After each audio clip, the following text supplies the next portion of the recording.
Shalom, haleluya, puji Tuhan.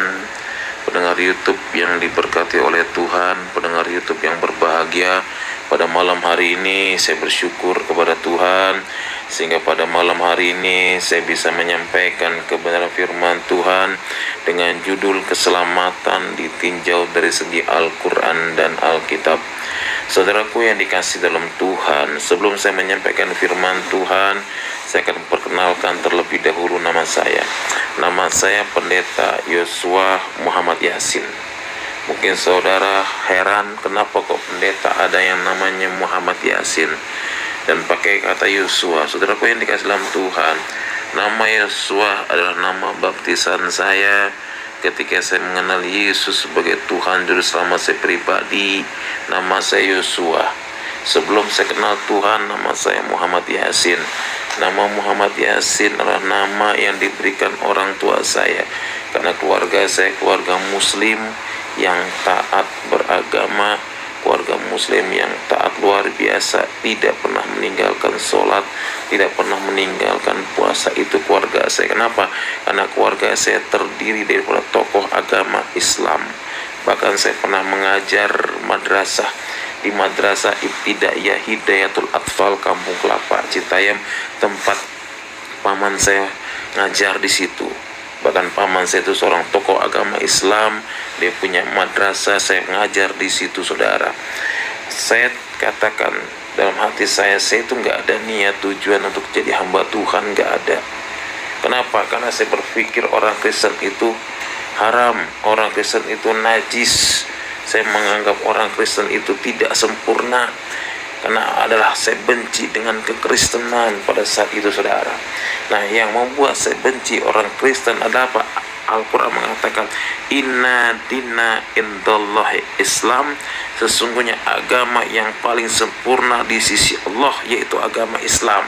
Saya menganggap orang di luar agama Islam itu nggak sempurna, termasuk Kristen. Jadi saya pada saat itu benci sekali dengan orang-orang Kristen. Bahkan di hati saya itu, saudaraku yang dikasih dalam Tuhan, saya ingin mengislamkan beberapa pendeta, supaya pendeta itu bisa masuk Islam. Bahkan ingin mengislamkan anak-anak Tuhan pada saat itu, saudaraku yang dikasih dalam Tuhan. Saudaraku yang dikasih dalam Tuhan, sejak kecil orang tua saya itu sudah menanamkan pendidikan agama Islam kepada saya. Saya dimasukkan sekolah Madrasah Ibtidaiyah usia 6 tahun. Dari Madrasah Ibtidaiyah tamat Sanawiyah 3 tahun. Dari Sanawiyah masuk lagi Aliyah 3 tahun. 12 tahun saya belajar pendidikan agama Islam. Dari Madrasah Ibtidaiyah, Madrasah Sanawiyah, Madrasah Aliyah, bahkan ditambah lagi dengan ilmu pengajian lain. Saya pernah belajar di Madrasah Ibtidaiyah, saya pernah belajar di Madrasah Sanawiyah Matlaul Anwar, Pabuaran, Bojonggede. Bahkan saya pernah masuk pesantren yang ada di Jelebut, yaitu Pondok Pesantren Al-Fiqoriyah. Bahkan saya pernah lagi masuk pesantren Nurul Huda yang ada di Ratu Jaya. Bahkan saya masuk lagi pesantren yang ada di Bogor, yaitu pesantren Gunung Putri. Saudaraku yang dikasih dalam Tuhan, begitu banyak ilmu agama Islam yang saya pelajari, saudara. Tapi pada saat itu saya punya hati kebencian dengan orang-orang Kristen. Ingin mengislamkan pendeta, ingin mengislamkan orang-orang Kristen. Kenapa? Karena saya pernah mendengar dari guru ngaji saya, jika kamu bisa memerangi orang kafir itu sampai dia masuk Islam, maka kamu mendapat 70 pahala 70 bidadari, katanya.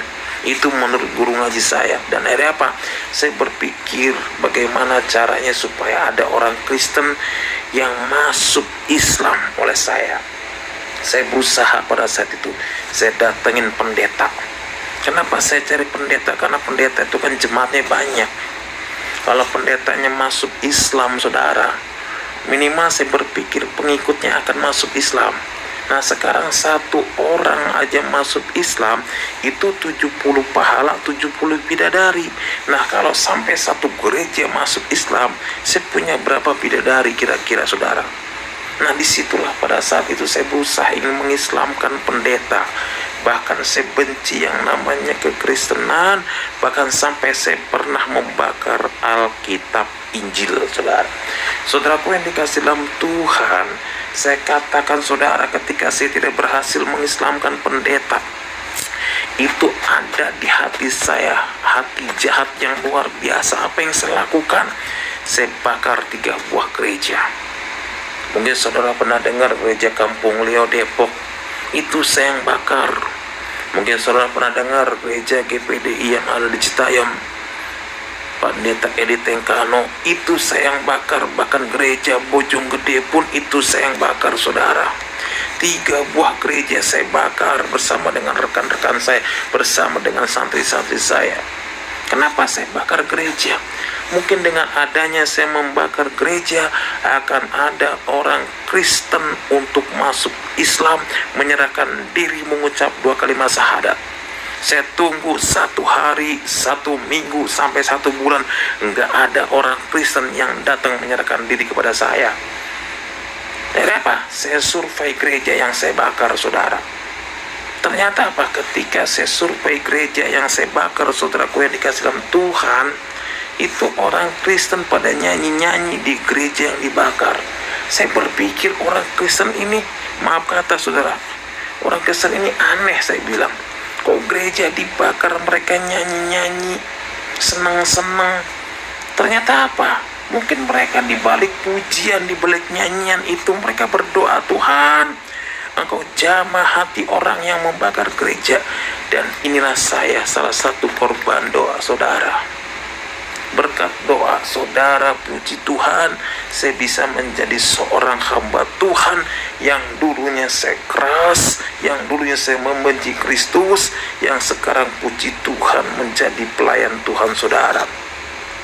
Dan akhirnya apa, saudaraku yang dikasih dalam Tuhan, saya katakan, saya bertobat jadi hamba Tuhan. Itu bukan seorang penginjil yang datang sama saya, bukan. Saya bertobat jadi hamba Tuhan, bukan pendeta yang datang ke saya, bukan. Saya bertobat jadi hamba Tuhan, bukan ada orang Kristen yang nginjili saya, tidak. Tapi Yesus yang menjamah hati saya. Karena firman Tuhan berkata, bukan kamu yang memilih aku, tetapi aku yang memilih kamu. Saudaraku yang dikasih dalam Tuhan, kita nggak bisa lari dari panggilan Tuhan, saudara. Akhirnya apa, saudara? Tuhan ini manggil saya melalui peristiwa yang sangat unik, peristiwa yang luar biasa, yang tidak pernah saya alami, saudara. Saya dijamah Tuhan Yesus melalui 2 mimpi yang saya alami. Dan mimpi ini berturut-turut, saudara. Yang pertama apa? Yang pertama ketika saya habis sholat Isya, saudara. Langsung saya tidur. Ketika saya tidur, Tuhan kasih mimpi sama saya. Apa mimpinya?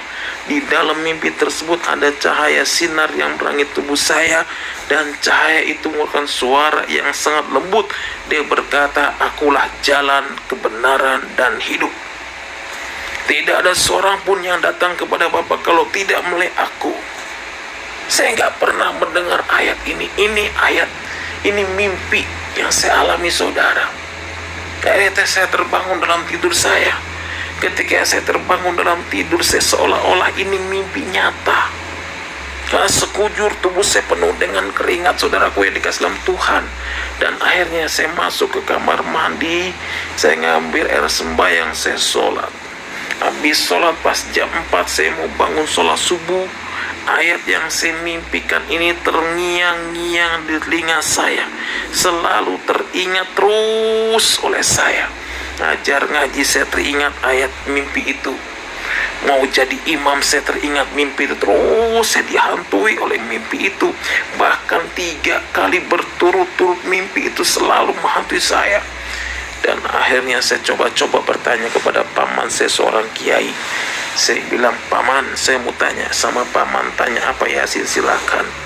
Begini paman, saya pernah dikasih mimpi. Di dalam mimpi tersebut ada cahaya sinar yang menerangi tubuh saya, dan cahaya itu merupakan suara yang sangat lembut. Dia berkata, akulah jalan kebenaran dan hidup, tidak ada seorang pun yang datang kepada Bapa kalau tidak melalui aku. Apa artinya ini paman? Paman saya hanya bisa bilang, coba Yasin, kau buka Al-Quran yang jumlahnya 6.666 ayat, yang terdiri daripada 30 juz 114 surah. Buka, cari di Al-Quran. Saya buka Al-Quran, bolak-balik saya buka Al-Quran, pengen tahu ayat ini adanya di Al-Quran apa. Akulah jalan kebenaran dan hidup, tidak ada seorang pun yang datang kepada Bapa kalau tidak melalui aku. Apa ini? Saya gali Al-Quran, saya buka, nggak ada. Lalu saya bilang lagi kepada paman saya bilang, saya sudah buka Al-Quran, ini nggak ada, nggak ketemu ayat ini adanya di mana. Terus paman saya bilang, kamu punya guru ngaji, datang ke guru ngaji kamu. Saya datang ke guru ngaji saya karena saya penasaran dengan mimpi ini. Saya tanya sama guru ngaji saya bilang, Abah, saya pernah dikasih mimpi.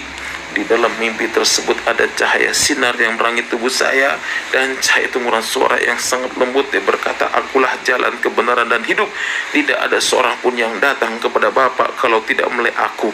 Apa artinya ini Abah? Guru ngaji saya bilang, Yasin, kamu lakukan sholat istikharah, karena ini mimpi dari setan katanya. Sekarang kamu pulang, ambil kembang 7 rupa ke sini. Lama hati saya, Abah, saya datang ke sini mau tanya mimpi, bukan kembang 7 rupa. Dan saya kasih kembang 7 rupa kepada guru ngaji saya. Saya disuruh mandi air kembang, saudara. Dan saya pulang, katanya insya Allah tidak dihantui. Ketika saya pulang dari rumah guru ngaji saya itu, bukannya malah hilang, malah menjadi-jadi. Akulah jalan kebenaran dan hidup, tidak ada seorang pun yang datang kepada Bapa kalau tidak melalui aku. Ini terus terngiang-ngiang di telinga saya, saudaraku yang dikasih dalam Tuhan. Dan akhirnya apa? Saya kembali lagi ke guru ngaji saya, Abah, saya bilang, ini nggak hilang-hilang. Mimpi yang saya alami selalu menghantui perasaan saya. Maksudnya apa ini Abah? Terus guru ngaji saya bilang, Yasin, sholat istikharah minta petunjuk ke Kanjeng Gusti Allah. Istikharah beda dengan sholat tahajud, saudaraku yang dikasih dalam Tuhan. Artinya istikharah itu minta petunjuk. Saya sholat istikharah, bangun tengah malam, saya ambil sembahyang, saya sholat 4 rakaat. Saya berdoa, Robbana atina fid dunya hasanah wa fil akhirati hasanah wa qina azabannar. Saya langsung berdoa, ya Allah, ya Rob, apa makna mimpi ini buat saya ya Allah? Karena mimpi ini selalu menghantui perasaan saya, karena mimpi ini selalu terbayang-bayang terus oleh saya ya Allah. Tolong tunjukkan makna mimpi ini buat saya ya Allah. Dan akhirnya habis sholat istikharah, saudaraku yang dikasih dalam Tuhan, saya tidur. Ketika saya tidur, Tuhan kasih mimpi yang kedua kepada saya, saudara. Apa mimpi yang kedua? Di dalam mimpi yang kedua, saya bertemu dengan seorang yang wajahnya bersih, bercahaya, berjubah putih, sambil membawa domba dan tongkat. Dengan suara yang sangat lembut, dia berkata, hai anakku, jika engkau menemukan ayat itu, engkau harus ikut aku dan pikul salib. Saudaraku yang dikasih dalam Tuhan, saya pikir dan saya terbangun dalam tidur saya berpikir, ya Allah, kok dalam bulan-bulan ini kok saya mimpi yang aneh-aneh, pikul salib lah apa dan sebagainya. Apa ini ya Allah maksudnya? Dan akhirnya saudaraku yang dikasih dalam Tuhan, memang firman Tuhan berkata, bukan kamu yang memilih aku, tetapi aku yang memilih kamu.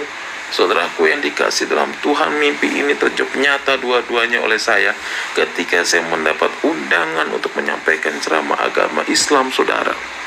Saya berangkat bersama dengan santri saya dalam perjalanan ingin menyampaikan ceramah agama Islam di daerah Rawat Denok, saudaraku yang dikasih dalam Tuhan, daerah Jembatan Serong, saudara. Tiba-tiba Tuhan izinkan dalam perjalanan, maaf kata, saya pengen buang hajat besar, saudara. Saya bilang sama santri, saya berhenti ini mobil sebentar, cari di rumah penduduk ini yang ada WC. Karena pada situ, maaf kata, daerah kampung itu kebanyakan jamban, saudara. Santri saya cari, dia lapor lagi ke saya, Ustaz, di rumah penduduk ini nggak ada WC yang ada jamban. Saya bilang, Masya Allah, saya bilang, kalau saya buang hajat di jamban, maaf kata, saya kan pakai baju komis. Kalau pakai baju komis kan dibuka semuanya, nanti kayak Tarsan dong nantinya. Saudara, aku yang dikasih dalam Tuhan. Akhirnya apa? Saya turun dari mobil pribadi saya. Saya lihat ada rumah yang begitu besar mewahnya. Saya berpikir pasti rumah ini ada WC-nya. Akhirnya saya apa? Saya pengen numpang buang hajat besar. Saya masuk ke rumah tersebut.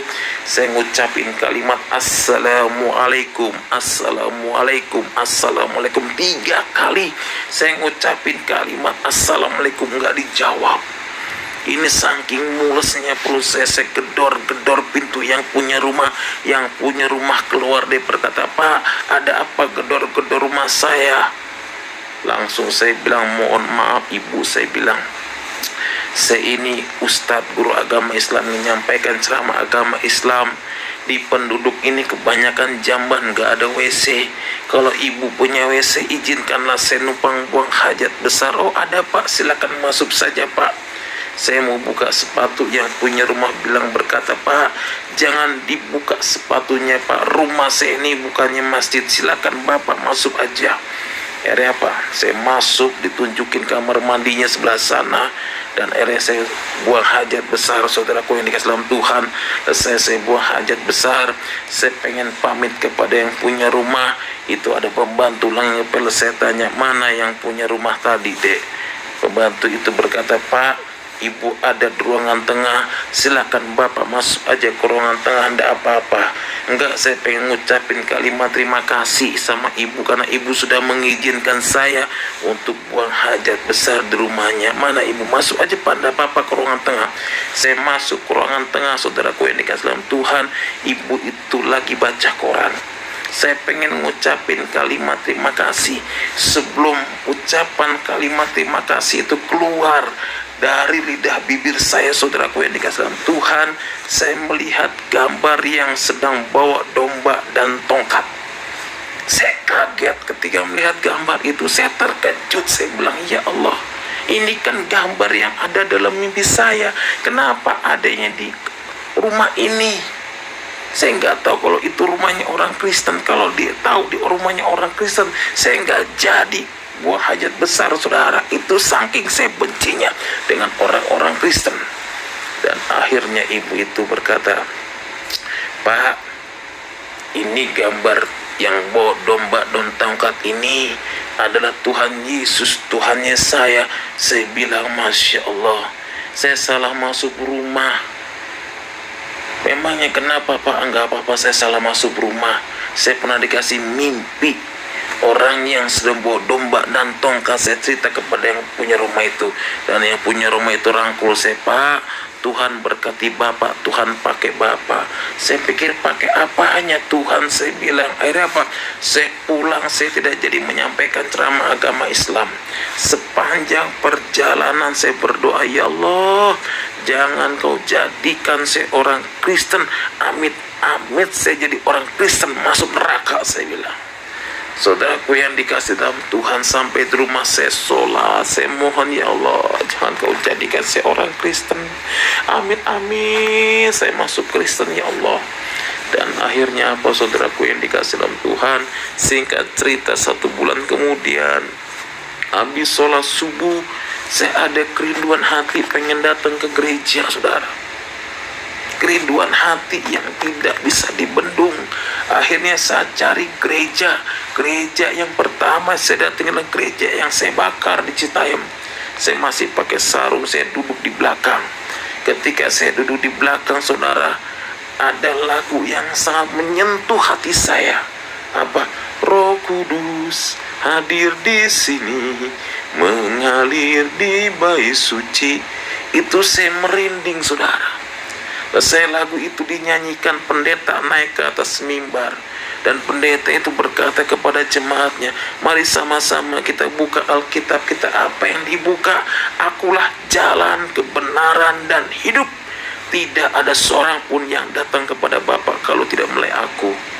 Saudaraku yang dikasih dalam Tuhan, ketika pendeta dengar saya bacakan khotbah seperti itu, saya kaget luar biasa. Saya terkejut, ya Allah, ini kan ayat yang ada dalam mimpi saya, yang saya cari-cari di Al-Quran, nggak ada. Saya bilang, kenapa ada di orang Kristen? Saya bilang, ayatnya orang Kristen, Alkitabnya orang Kristen, saya benci. Saya bilang, kenapa sebelum saya kenal Tuhan Yesus, saya orang yang paling jahat membakar gereja, orang yang paling jahat membakar Alkitab Injil.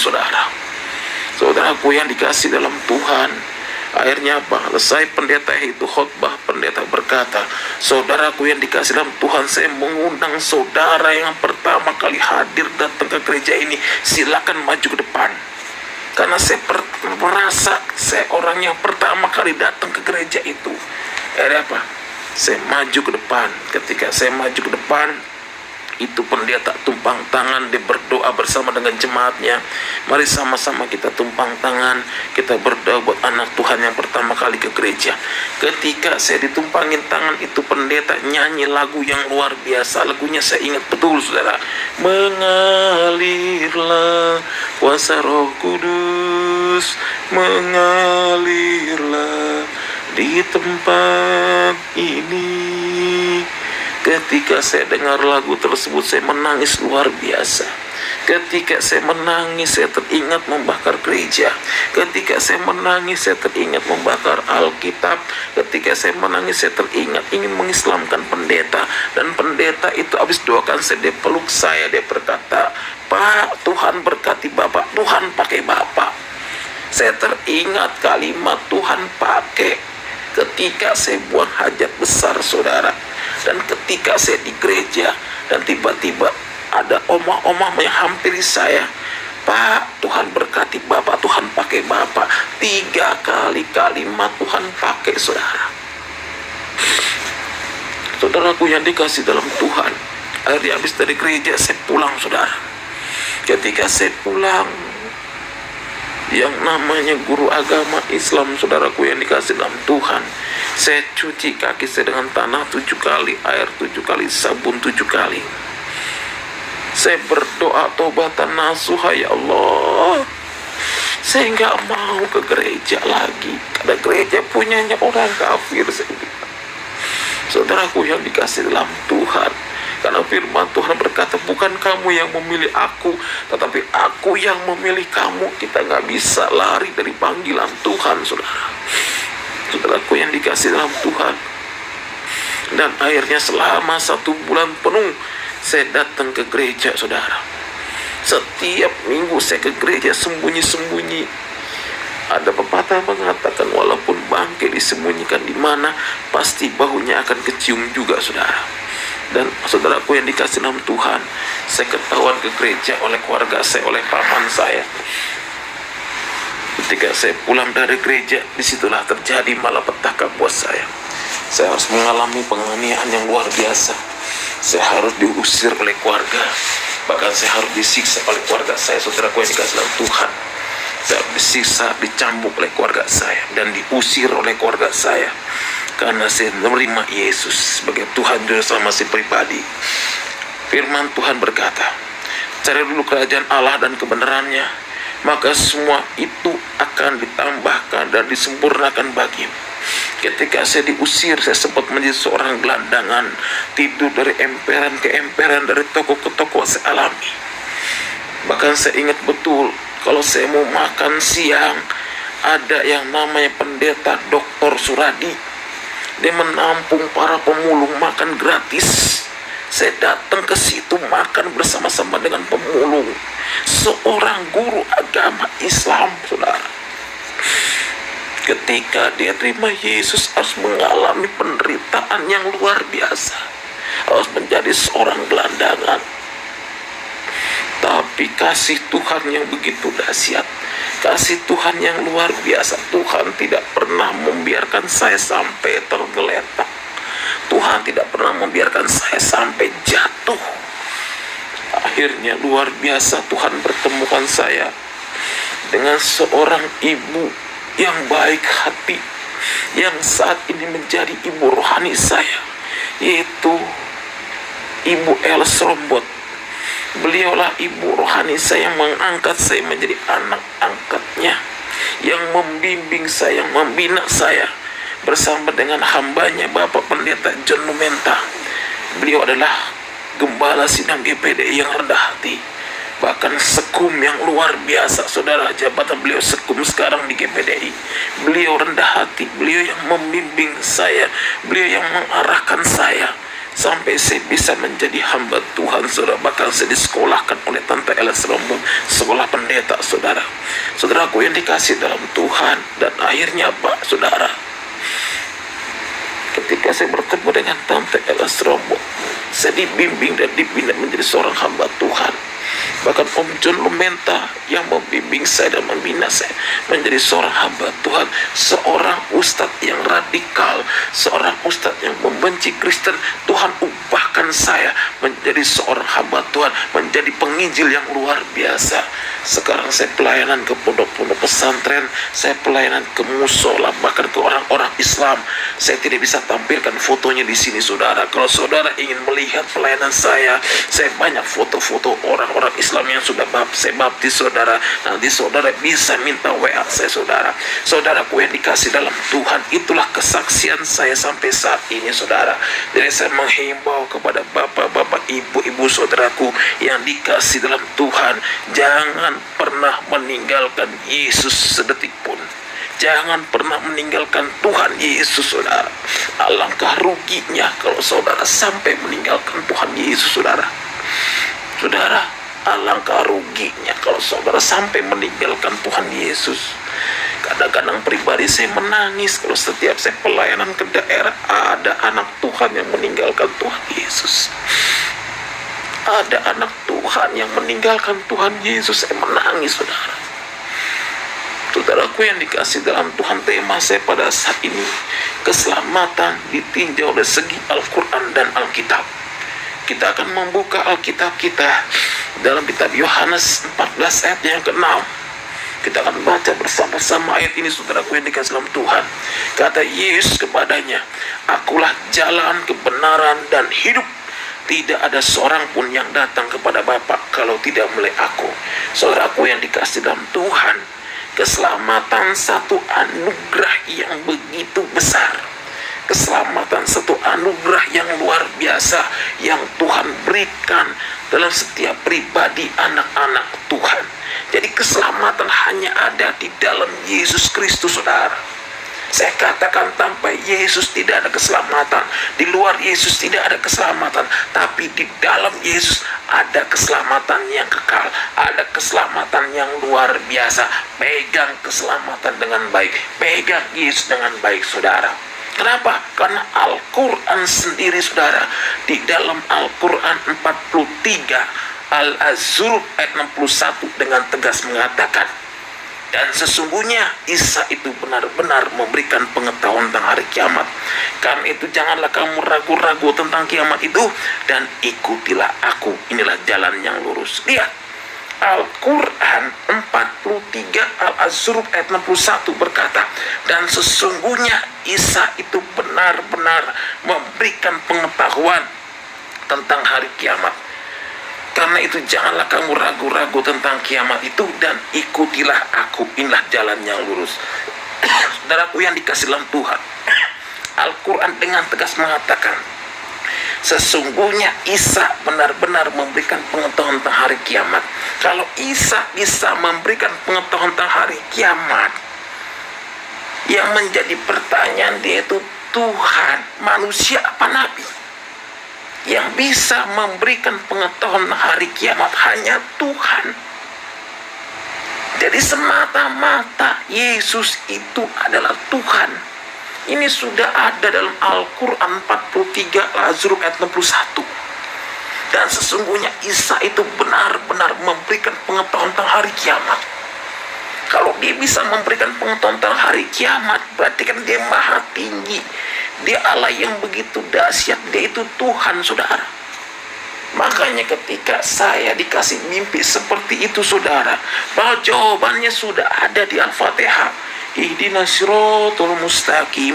Ya Allah, tunjukkanlah aku ke jalan yang lurus. Jalannya lu sudah ada melalui siapa? Melalui Isa alaihissalam, melalui Yesus Kristus.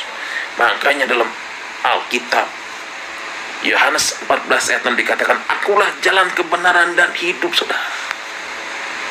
Jadi kalau saudara sudah menerima keselamatan tersebut, saudaraku yang dikasih dalam Tuhan, saya katakan jangan pernah tinggalkan Yesus, saudara. Karena jabatan kau tinggalkan Yesus, karena pernikahan kau tinggalkan Yesus. Rugi hidup ini kalau kau meninggalkan Tuhan, saudara. Saudaraku yang dikasih dalam Tuhan, saya kadang-kadang saya katakan sekali lagi, saya menangis kalau lihat ada orang Kristen yang sampai dia meninggalkan Tuhan. Dia sudah pelayanan, dia tinggalkan Tuhan karena pernikahan, ikut suami, ikut istri. Saudaraku yang dikasih dalam Tuhan, jangan sampai gadaikan Yesusmu, saudara. Pertahankan imanmu, pertahankan Yesusmu, saudara, sampai akhir hayatmu, sampai Tuhan panggil inna lillahi wa inna ilaihi rajiun. Aku tetap cinta Yesus, saudara.